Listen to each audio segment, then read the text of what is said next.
श्रीघटिकाचलहनुमानस्तोत्रम् शङ्खचक्रधरं देवं घटिकाचलवासिनं योगारूढं याञ्जनेयं वायुपुत्रं नमाम्यहं भक्ताभीष्टप्रदातारं चतुर्बाहो विराजितं दिवाकरद्युतिनिभं वन्देऽहं पवनात्मजं कौपीनमेखलासूत्रं स्वर्णकुण्डलमण्डितं लङ्घिताब्धिं रामदूतं नमामि सततं हरिं दैत्यानां नाशनार्थाय महाकायधरं विभुं गदाधरकरुयस्तं वन्देऽहं मारुतात्मजं नृसिंहाभिमुखो भूत्वा पर्वताग्रे च संस्थितं वाञ्छन्तं ब्रह्मपदवीं नमामि कपिनायकं बालादित्यवपुष्कं च सागरोत्तारकारकं समीखेगं देवेशं वन्देऽमितविक्रमं पद्मरागारुणमणि शोभितं कामरूपिणं पारिजाततरुस्थं च वन्देऽहं वनचारिणं रामदूतं नमस्तुभ्यं पादपद्मार्चनं सदा देहि मे वाञ्छितफलं पुत्रपौत्रप्रवर्धनम् इदं स्तोत्रं पठेन्नित्यं प्रातःकाले द्विजोत्तमः स्याभीष्टं ददात्यासु रामभक्तो महाबलः शङ्खचक्रधरं देवं घटिकाचलवासिनं योगारूढं याञ्जनेयं वायुपुत्रं नमाम्यहं भक्ताभीष्टप्रदातारं चतुर्बाहो विराजितं दिवाकरद्युतिनिभं वन्देऽहं पवनात्मजं कौपीनमेखलासूत्रं स्वर्णकुण्डलमण्डितं लङ्घिताब्धिं रामदूतं नमामि सततं हरिं दैत्यानां नाशनार्थाय महाकायधरं विभुं गदाधरकरुयस्तं वन्देऽहं मारुतात्मजं नृसिंहाभिमुखो भूत्वा पर्वताग्रे च संस्थितं वाञ्छन्तं ब्रह्मपदवीं नमामि कपिनायकं बालादित्यवपुष्कं च सागरोत्तारकारकं समीखेगं देवेशं वन्देऽमितविक्रमं पद्मरागारुणमणि शोभितं कामरूपिणं पारिजाततरुस्थं च वन्देऽहं वनचारिणं रामदूतं नमस्तुभ्यं पादपद्मार्चनं सदा देहि मे वाञ्छितफलं पुत्रपौत्रप्रवर्धनम् इदं स्तोत्रं पठेन्नित्यं प्रातःकाले द्विजोत्तमः स्याभीष्टं ददात्यासु रामभक्तो महाबलः शङ्खचक्रधरं देवं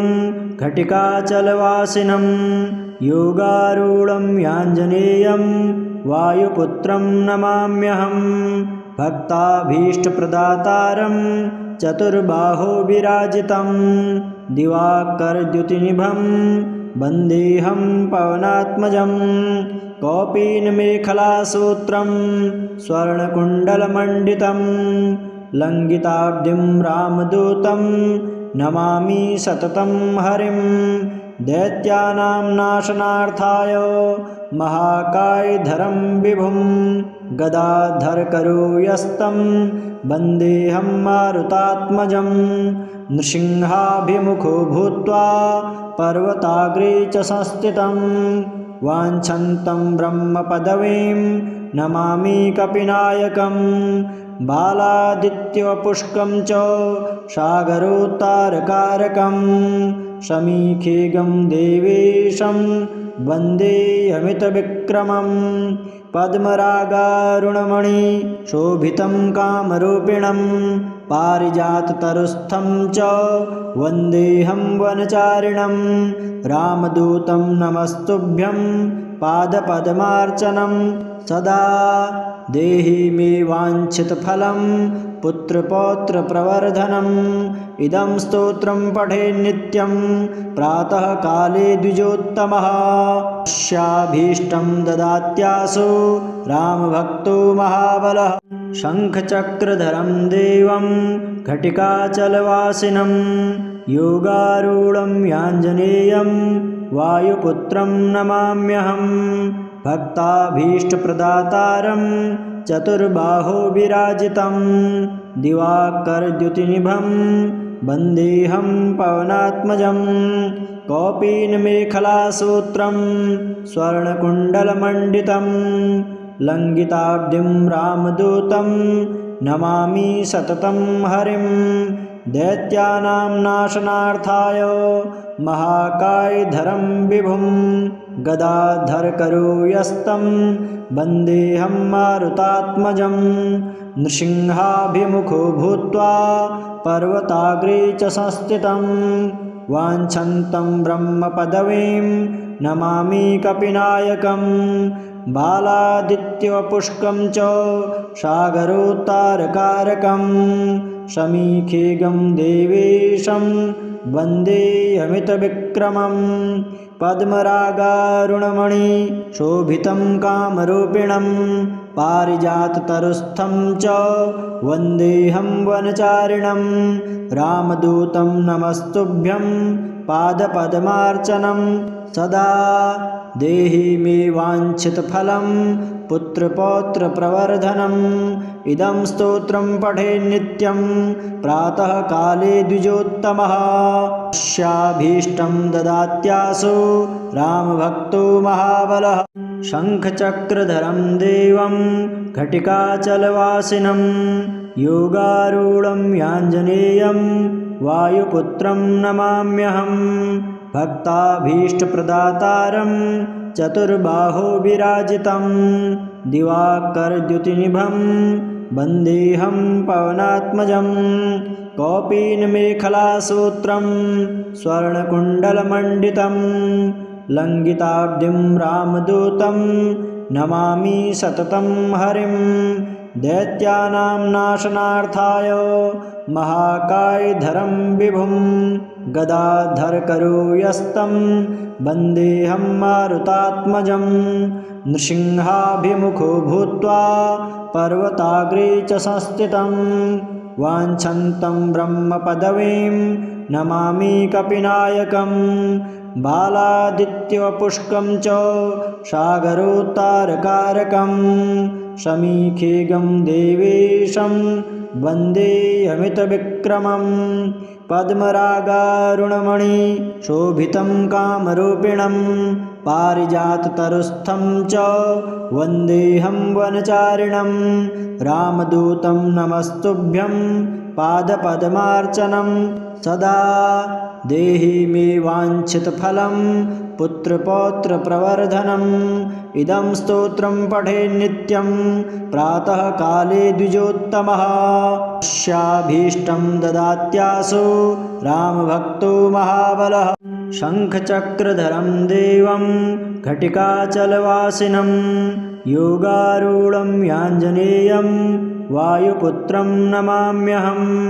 भक्ताभीष्टप्रदातारं चतुर्बाहो विराजितं दिवाकरद्युतिनिभं वन्देऽहं पवनात्मजं कौपीनमेखलासूत्रं स्वर्णकुण्डलमण्डितं लङ्घिताब्धिं रामदूतं नमामि सततं हरिं दैत्यानां नाशनार्थाय महाकायधरं विभुं गदाधरकरोयस्तं वन्देऽहं मारुतात्मजं नृसिंहाभिमुखो भूत्वा पर्वताग्रे च संस्थितं वाञ्छन्तं ब्रह्मपदवीं नमामि कपिनायकं बालादित्यवपुष्कं च सागरोत्तारकारकं शमीखेगं देवेशं वन्दे अमितविक्रमं पद्मरागारुणमणि शोभितं कामरूपिणं पारिजाततरुस्थं च वन्देऽहं वनचारिणं रामदूतं नमस्तुभ्यं पादपद्मार्चनं सदा देहि मे वाञ्छितफलं पुत्रपौत्रप्रवर्धनम् इदं स्तोत्रं पठेन् नित्यं प्रातःकाले द्विजोत्तमः यस्याभीष्टं ददात्यासो रामभक्तो महाबलः शङ्खचक्रधरं देवं घटिकाचलवासिनं योगारूढं याञ्जनेयं वायुपुत्रं नमाम्यहं भक्ताभीष्टप्रदातारं चतुर्बाहो विराजितं दिवाकरद्युतिनिभं वन्देऽहं पवनात्मजं कौपीनमेखलासूत्रं स्वर्णकुण्डलमण्डितं लङ्घिताब्धिं रामदूतं नमामि सततं हरिं दैत्यानां नाशनार्थाय महाकायधरं विभुं गदाधरकरोयस्तं वन्देऽहं मारुतात्मजं नृसिंहाभिमुखो भूत्वा पर्वताग्रे च संस्थितं वाञ्छन्तं ब्रह्मपदवीं नमामि कपिनायकं बालादित्यवपुष्कं च सागरोत्तारकारकं समीखेगं देवेशं वन्देऽमितविक्रमं पद्मरागारुणमणि शोभितं कामरूपिणं पारिजाततरुस्थं च वन्देऽहं वनचारिणं रामदूतं नमस्तुभ्यं पादपद्मार्चनं सदा देहि मे वाञ्छितफलं पुत्रपौत्रप्रवर्धनम् इदं स्तोत्रं पठेन् नित्यं प्रातःकाले द्विजोत्तमः यस्याभीष्टं ददात्यासो रामभक्तो महाबलः शङ्खचक्रधरं देवं घटिकाचलवासिनं योगारूढं याञ्जनेयं वायुपुत्रं नमाम्यहं भक्ताभीष्टप्रदातारं चतुर्बाहो विराजितं दिवाकरद्युतिनिभं वन्देऽहं पवनात्मजं कौपीनमेखलासूत्रं स्वर्णकुण्डलमण्डितं लङ्घिताब्धिं रामदूतं नमामि सततं हरिं दैत्यानां नाशनार्थाय महाकायधरं विभुं गदाधरकरोयस्तं वन्देऽहं मारुतात्मजं नृसिंहाभिमुखो भूत्वा पर्वताग्रे च संस्थितं वाञ्छन्तं ब्रह्मपदवीं नमामि कपिनायकं बालादित्यवपुष्कं च सागरोत्तारकारकं समीखेगं देवेशं वन्देऽमितविक्रमं पद्मरागारुणमणि शोभितं कामरूपिणं पारिजाततरुस्थं च वन्देऽहं वनचारिणं रामदूतं नमस्तुभ्यं पादपद्मार्चनं सदा देहि मे वाञ्छितफलं पुत्रपौत्रप्रवर्धनम् इदं स्तोत्रं पठेन् नित्यं प्रातःकाले द्विजोत्तमः यस्याभीष्टं ददात्यासो रामभक्तो महाबलः शङ्खचक्रधरं देवं घटिकाचलवासिनं योगारूढं याञ्जनेयं वायुपुत्रं नमाम्यहं भक्ताभीष्टप्रदातारं चतुर्बाहो विराजितं दिवाकरद्युतिनिभं वन्देऽहं पवनात्मजं कौपीनमेखलासूत्रं स्वर्णकुण्डलमण्डितं लङ्घिताब्धिं रामदूतं नमामि सततं हरिं दैत्यानां नाशनार्थाय महाकायधरं विभुं गदाधरकरोयस्तं वन्देऽहं मारुतात्मजं नृसिंहाभिमुखो भूत्वा पर्वताग्रे च संस्थितं वाञ्छन्तं ब्रह्मपदवीं नमामि कपिनायकं बालादित्यवपुष्कं च सागरोत्तारकारकं समीखेगं देवेशं वन्देऽमितविक्रमं पद्मरागारुणमणि शोभितं कामरूपिणं पारिजाततरुस्थं च वन्देऽहं वनचारिणं रामदूतं नमस्तुभ्यं पादपद्मार्चनं सदा देहि मे वाञ्छितफलं पुत्रपौत्रप्रवर्धनम् इदं स्तोत्रं पठे नित्यं प्रातःकाले द्विजोत्तमः स्याभीष्टं ददात्यासु रामभक्तो महाबलः शङ्खचक्रधरं देवं घटिकाचलवासिनं योगारूढं याञ्जनेयं वायुपुत्रं नमाम्यहं भक्ताभीष्टप्रदातारं चतुर्बाहो विराजितं दिवाकरद्युतिनिभं वन्देऽहं पवनात्मजं कौपीनमेखलासूत्रं स्वर्णकुण्डलमण्डितं लङ्घिताब्धिं रामदूतं नमामि सततं हरिं दैत्यानां नाशनार्थाय महाकायधरं विभुं गदाधरकरोयस्तं वन्देऽहं मारुतात्मजं नृसिंहाभिमुखो भूत्वा